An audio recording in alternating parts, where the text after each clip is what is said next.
सत श्री अकाल जी सारिਆਂ ਨੂੰ। ਅੱਜ ਅਸੀਂ ਬਣਾਵਾਂਗੇ ਲਸਣ ਤੇ ਅਦਰਕ ਦੀ ਤਰੀ। ਉਹਦੇ ਵਾਸਤੇ ਅਸੀਂ 3 ਗੱਠੇ ਲਸਣ ਦੇ ਛਿਲਕੇ ਕੂੰਡੀ ਵਿੱਚ ਕੁੱਟ ਲਏ ਆ। ਇੱਕ ਟਮਾਟਰ ਅਸੀਂ ਕੱਦੂਕਸ ਕਰ ਲਿਆ, ਛਿਲਕਾ ਉਹਦਾ ਬਾਹਰ ਕੱਢ ਦਿੱਤਾ। ਤੇ 1.5 ਚਮਚੀ ਅਸੀਂ ਸੁੱਕੇ ਅਦਰਕ ਦੀ ਲਈ ਆ ਜੀ। ਇਹ ਅਸੀਂ ਗਰਮੀਆਂ ਦੇ ਵਿੱਚ ਘਰ ਸੁਕਾ ਲਈਦਾ ਆ ਅਦਰਕ, ਤੇ ਫਿਰ ਅਸੀਂ ਵਰਤੀਦਾ ਆ।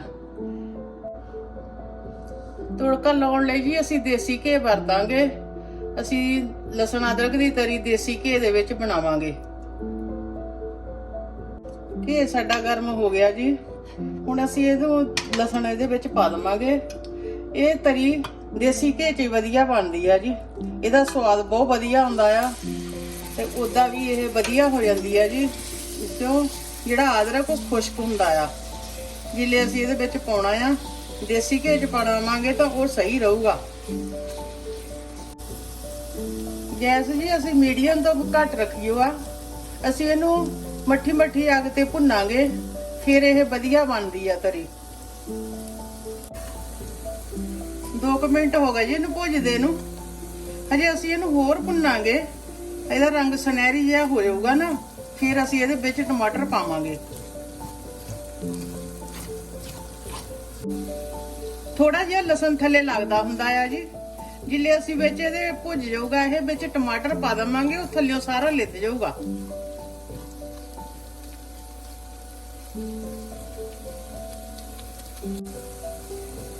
ਅਸੀਂ ਇਹਦੇ ਵਿੱਚ ਪਿਆਜ਼ ਨਹੀਂ ਜੀ ਪਾਇਆ। ਅਸੀਂ ਕੱਲੇ ਲਸਣ ਅਦਰਕ ਦੀ ਤਰੀ ਬਣਾਈ ਦੀ ਆ। ਇਦਾਂ ਦੇਸੀ ਘੀ ਦਾ ਤੜਕਾ ਲਾ ਕੇ ਉਹ ਬਹੁਤ ਜ਼ਿਆਦਾ ਸਵਾਦ ਬਣਦੀ ਆ।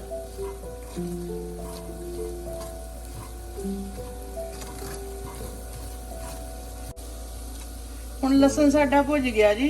ਹੁਣ ਅਸੀਂ ਇਹਦੇ ਵਿੱਚ ਅਦਰਕ ਪਾ ਦਵਾਂਗੇ।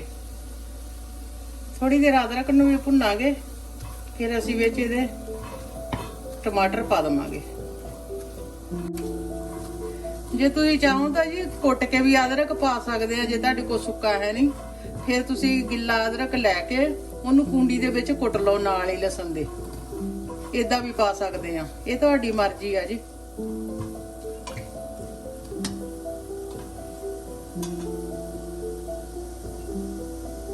ਅਦਰਕ ਵੀ ਭੁੱਜ ਗਿਆ ਜੀ। ਹੁਣ ਅਸੀਂ ਇਹਦੇ ਵਿੱਚ ਟਮਾਟਰ ਪਾ ਦਵਾਂਗੇ।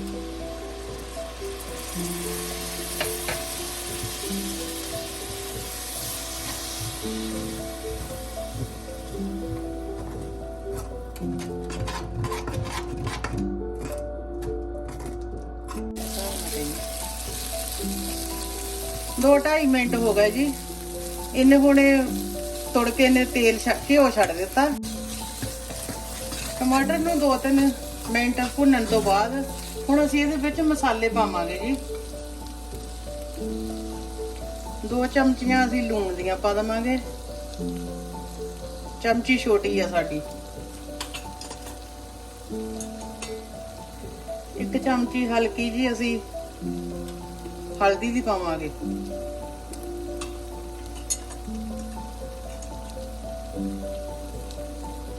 ਇੱਕ ਜੀਰੇ ਦਾ ਧਨੀਏ ਦਾ ਚਮਚਾ ਪਾਵਾਂਗੇ।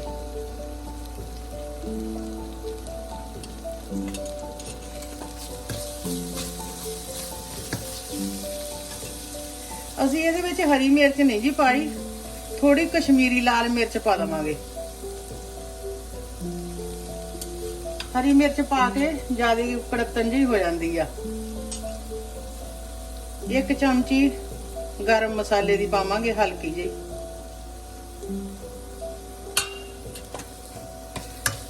ਹੁਣ 1 ਮਿੰਟ ਮਸਾਲੇ ਭੁੰਨਾਂਗੇ ਜੀ। ਹੁਣ ਮਸਾਲੇ ਸਾਡੇ ਭੁੱਜ ਗਏ ਜੀ। ਹੁਣ ਅਸੀਂ ਇਹਦੇ ਵਿੱਚ ਪਾਣੀ ਪਾ ਦਵਾਂਗੇ।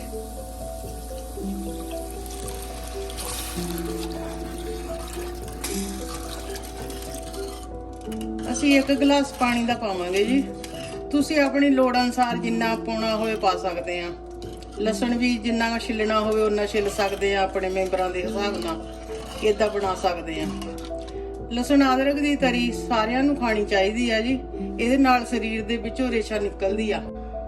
ਲਸਣ ਅਦਰਕ ਦੀ ਤਰੀ ਜੀ ਸਾਨੂੰ ਮਹੀਨੇ ਦੇ ਵਿੱਚ 2 ਜਾਂ 3 ਵਾਰ ਬਣਾ ਕੇ ਜ਼ਰੂਰ ਖਾਣੀ ਚਾਹੀਦੀ ਆ, ਫਿਰ ਸਿਹਤ ਠੀਕ ਰਹਿੰਦੀ ਆ। ਗੈਸ ਸਾਡੀ ਮੀਡੀਅਮ ਤੇ ਚੱਲਦੀ ਆ ਜੀ। ਹੁਣ ਅਸੀਂ ਇਹਨੂੰ ਢੱਕ ਦਵਾਂਗੇ। ਜਿਲੇ ਰਿੱਝਣ ਲੱਗ ਪਈ ਫਿਰ ਅਸੀਂ ਗੈਸ ਸਿਮ ਤੇ ਕਰ ਦਵਾਂਗੇ। ਫਿਰ 10 ਮਿੰਟ ਲਵਾਵਾਂਗੇ, ਫਿਰ ਬਾਅਦ ਵਿੱਚ ਦੇਖਾਂਗੇ। ਹੁਣ ਸਬਜ਼ੀ ਰਿੱਝਣ ਲੱਗ ਗਈ ਆ ਜੀ। ਹੁਣ ਅਸੀਂ ਗੈਸ ਸਿਮ ਤੇ ਕਰ ਦਿੱਤੀ ਆ। ਹੁਣ ਅਸੀਂ ਇਹਨੂੰ ਢੱਕ ਕੇ 10 ਮਿੰਟ ਲਵਾ ਲੈਂਦੇ ਆ।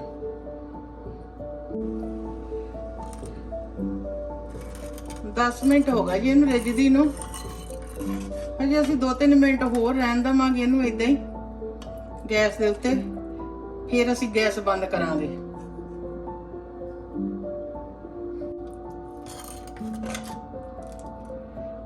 ਤਰੀ ਸਾਡੀ ਬਣ ਗਈ ਆ ਜੀ। ਅਸੀਂ ਹੁਣ ਗੈਸ ਬੰਦ ਕਰ ਦਿੱਤੀ ਆ।